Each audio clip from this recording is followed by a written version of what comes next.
14 তারিখ থেকে 17 তারিখ এই সময়ের মধ্যে মোটামুটি বৃষ্টিপাতের যে হাই টেন্ডেন্সি, সেই টেন্ডেন্সি অনেকটাই কমে যেতে পারে। 24 ঘন্টায় আমাদের যে পূর্বাভাস সেই অনুযায়ী আমরা বলছি রংপুর, ময়মনসিংহ, চট্টগ্রাম, সিলেট বিভাগ, সেই সাথে ঢাকা বিভাগের কোথাও কোথাও মাঝারি ধরনের ভারী থেকে অতি ভারী বর্ষণ হতে পারে। ময়মনসিংহ, চট্টগ্রাম এবং সিলেট বিভাগের অধিকাংশ জায়গায়, আর সেই সাথে রাজশাহী, ঢাকা, খুলনা এবং বরিশাল বিভাগে অনেক জায়গায় হালকা থেকে মাঝারি ধরনের বৃষ্টি। বন্দরসমূহে যে সতর্ক সংকেত ছিল সেই সতর্ক সংকেত আজকে আমরা নামিয়ে ফেলতে বলেছি।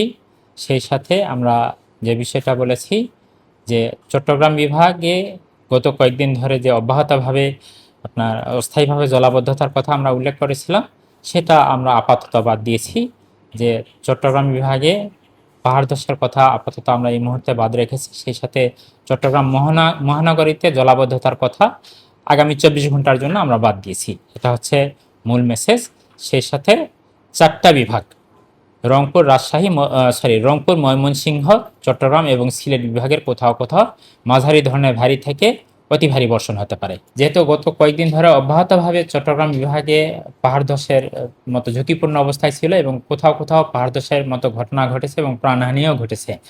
আপাতত আমরা দেখছি যে আগামী বিশেষ করে 2 দিন, আজকে এবং কালকে, চট্টগ্রাম বিভাগে বৃষ্টিপাতের প্রবণতা কিন্তু অনেকখানি কমে আসছে এবং আগামী 2 দিনেও কমে যেতে পারে। তো সেই জন্য চট্টগ্রাম বিভাগে ভারী বৃষ্টিপাতের প্রবণতা কমে আসবে এবং রংপুর, ময়মনসিংহ এবং সিলেট বিভাগে ভারী বৃষ্টিপাতের যে প্রবণতা সেটা অব্যাহত থাকতে পারে। আপাতত আমরা 13 তারিখ পর্যন্ত আশা করছি যে আশঙ্কা করছি যে 13 তারিখ পর্যন্ত রংপুর, ময়মনসিংহ এবং সিলেট বিভাগে ভারী বৃষ্টিপাতের প্রবণতাটা অব্যাহত থাকতে পারে।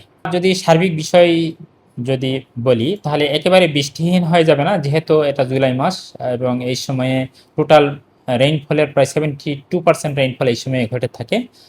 আপাতত আমরা দেখছি যে 14 তারিখ থেকে 17 তারিখ এই সময়ের মধ্যে মোটামুটি বৃষ্টিপাতের যে হাই টেন্ডেন্সি সেই টেন্ডেন্সি অনেকটাই কমে যেতে পারে।